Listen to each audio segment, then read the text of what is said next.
Olá pessoal, super feliz de estar aqui para mais um vídeo sobre gestão, liderança, empreendedorismo em saúde e dessa vez comemorando os 10 mil assinantes da newsletter Saúde e Liderança.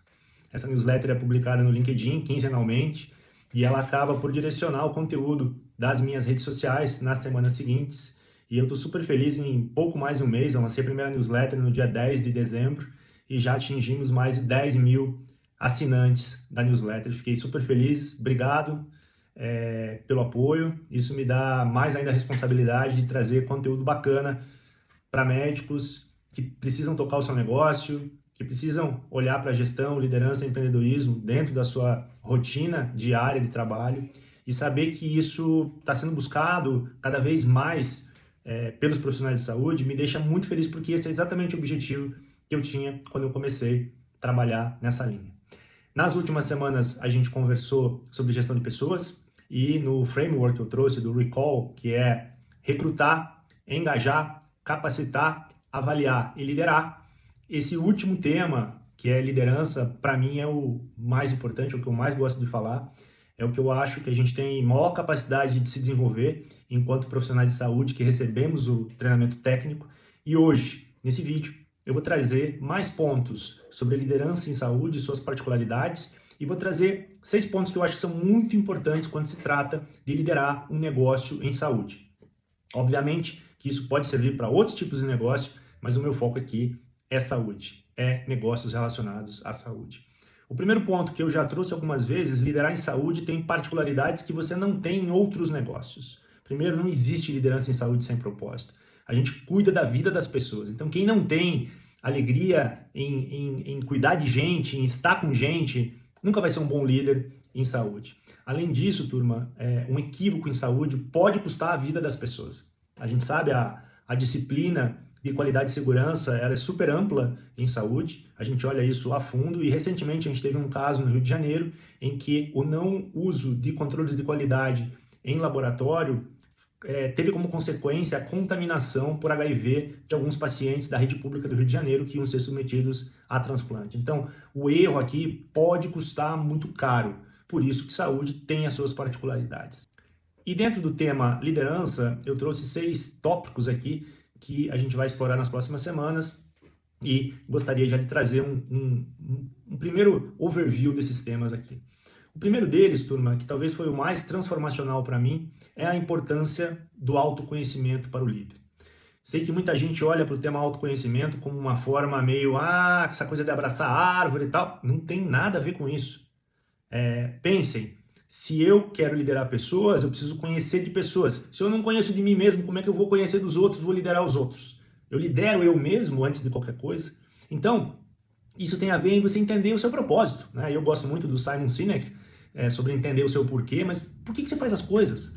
Porque, na minha visão, quando você está tocando um negócio em altíssima performance, se você não estiver fazendo aquilo que realmente é o seu porquê, é o seu propósito, a chance de você não ter performance é muito grande. Além disso, conhecer o seu porquê, buscar conhecer mais sobre você mesmo vai te trazer os seus valores, aquilo que você não abre mão. E isso é importante, turma, porque muitas vezes na vida, na nossa vida profissional, a gente vai ser exposto a situações que pode ser que os nossos valores estejam sendo questionados. E você se manter reto nos seus valores, íntegro aos seus valores, dá perenidade para a sua reputação e para a sua carreira. E além disso, eu gosto muito da matriz SWOT ou FOFA, como algumas pessoas falam, que no item autoconhecimento, você entender quais são suas fortalezas, quais são suas fraquezas, ou seja, determinados assuntos que você precisa buscar ajuda, porque você não sabe aquilo ali, ou pessoas para compor o time, para suprir aquele gap que você tem. Então, se você não tem noção daquilo que você sabe, que você não sabe, isso se torna um desafio. O segundo item dentro de liderança que eu trago é quais são aquelas habilidades que eu identifiquei na minha análise sobre eu mesmo e que eu preciso buscar essas habilidades e cobrir certos gaps. Obviamente, aquilo que você não sabe até então, você não vai ser o best in class, saber tudo, mas assim, qual é o básico, né? O que é o mínimo, né? Eu estou trabalhando com um colega numa clínica e na minha primeira conversa com ele falou, Emerson, eu estou precisando de ajuda. E eu falei, você quer que eu te ajude? E ele falou assim, mas você vai me ajudar a me ensinar ou vai me ajudar a tocar o meu negócio? Eu falei, olha, eu posso tocar o seu negócio, mas certas habilidades e certos conhecimentos você tem que ter para dar o direcionamento estratégico do seu negócio. Então, quais são essas habilidades? Né? Detectar aquilo que eu preciso aprender, aqueles gaps que eu preciso buscar para eu pelo menos conseguir conversar com um financeiro, conversar com uma pessoa de gestão de pessoas, é muito importante. E aqui, turma, eu tenho uma experiência pessoal sobre isso, né? Quando eu sentei na minha primeira cadeira executiva, eu cheguei lá para o diretor da RH e falei, beleza, qual que é o curso que eu faço, qual que é o mestrado, qual que é o doutorado em administração que eu tenho que fazer? E ele começou a rir e falou, Emerson, você vai aprender na prática. Eu falei, putz, mas vai levar tempo, eu não tenho esse tempo, né? E depois eu encontrei o Edson Bueno uma vez e falei, Edson, eu tô pensando em fazer um MBA, porque eu não consigo, as pessoas são muito boas e têm conhecimentos muito diferentes do meu, eu sou médico. E o Edson falou, esquece esse MBA não vai gerar valor para você, e eu entendo hoje por que ele falou isso. E realmente eu acabei fazendo MBA e questiono até hoje o real valor que isso gerou para mim. Mas tem um ponto aqui que é muito importante. Como que a gente aprende medicina? Eu me especializei em determinada área. Como que eu me especializei? Parte relevante do nosso conhecimento foi adquirido através do nosso relacionamento com os nossos mentores. Então eu fiz um estágio em um determinado hospital, saí do país para eu aprender com alguém. Turma, em gestão é a mesma coisa. O nosso desafio é entender qual é a determinada área, quem é a pessoa, mas o papel dos mentores e dos coaches é muito importante no aprendizado em gestão para médicos. O terceiro item aqui que eu separei é a formação dos times. Não existe como você ter sucesso como um líder se você não tiver times à altura do sucesso que você busca. Então, se você quer que a sua clínica cresça, que a sua clínica atenda pacientes particulares, que ela tenha um serviço uau, que esses pacientes fiquem encantados, você vai ter que formar esse time. E o que eu vejo muitas vezes, turma, é o colega médico terceirizando esse processo de contratação e de formação do time. Não dá, não dá. Por quê? Porque é a história lá do boi que engorda com o olho do dono. Se você não sabe quem são as pessoas que estão trabalhando com você, se você não participou do processo de seleção dessas pessoas, se você não participou do treinamento dessas pessoas, falando sobre a cultura que você quer naquele negócio, por melhor que a pessoa seja, não vai dar certo. A gente falou sobre isso nas últimas semanas, né? O fit cultural e o fit técnico. O fit técnico sem fit cultural, a pessoa sai, não dá certo. Então, muitas vezes eu vejo as pessoas terceirizando isso e não funciona. O maior desafio da minha carreira foi estruturar o time de hospitais e oncologia da DASA em 2021, quando eu entrei nesse negócio. A gente passava por pandemia, a gente fez 10 aquisições num período muito curto e era desafiador, ainda é desafiador buscar esses profissionais no mercado. Os hospitais eles eram heterogêneos em relação às suas características, então você achar a pessoa certa para o lugar certo é um desafio. E depois de colocar essas pessoas certas nos lugares certos, acompanhar o desenvolvimento dessas pessoas, né? Fazer o onboarding delas e garantir que elas estão dando o melhor delas é o papel do líder e não dá para terceirizar. Eu vejo muita gente terceirizando isso e não funciona. O quarto ponto é o poder da comunicação. Tudo bem, eu já me entendi aqui meus gaps, já estou trabalhando eles, já formei um super time, eu já sei o que eu quero, sei a minha estratégia, onde que eu vou chegar. Mas como é que está a comunicação disso com o time? As pessoas também sabem? Ou depois elas vão receber feedback e vão falar para você, eu não sabia que era para fazer isso. Então, a comunicação, ela é essencial. E a comunicação transforma os negócios. E é importante, turma, quando se fala em comunicação com os times da sua clínica, do seu negócio, pensar em duas coisas. Primeiro, clareza. Clareza. Então, uma coisa que eu faço sempre, você comunica determinada conversa, determinada ideia que você quer comunicar, e no final, quando você acha que você passou essa ideia, que você acha que as pessoas pegaram, você pergunta, o que você entendeu dessa conversa? Essa pergunta de confirmação, muitas vezes, dá um susto na gente, porque às vezes a pessoa entendeu uma coisa completamente diferente daquilo que a gente pensava que tinha falado. Então, essa dica da pergunta de confirmação ajuda muito. E além da clareza, outra coisa que é importante é a frequência. Repetir, repetir, repetir, repetir. Isso vale para a criação de cultura demais, turma, né? Você repetir. A gente quer isso, isso, isso nessa clínica. A gente quer isso, isso, isso nessa clínica. Ah, mas o doutor está sendo repetitivo. Sim, está sendo repetitivo porque a frequência e a clareza fazem com que aquela comunicação se consolide na cabeça da pessoa. E ela tenha mais clareza da onde que a gente quer chegar. Aqui, turma, uma experiência pessoal minha que foi muito impactante foi durante a pandemia. À época, eu liderava o comitê de crise da DASA. Vocês lembram o tamanho do desafio que foi a pandemia? E à época, a gente precisava estar muito próximo dos colaboradores para falar o que estava acontecendo.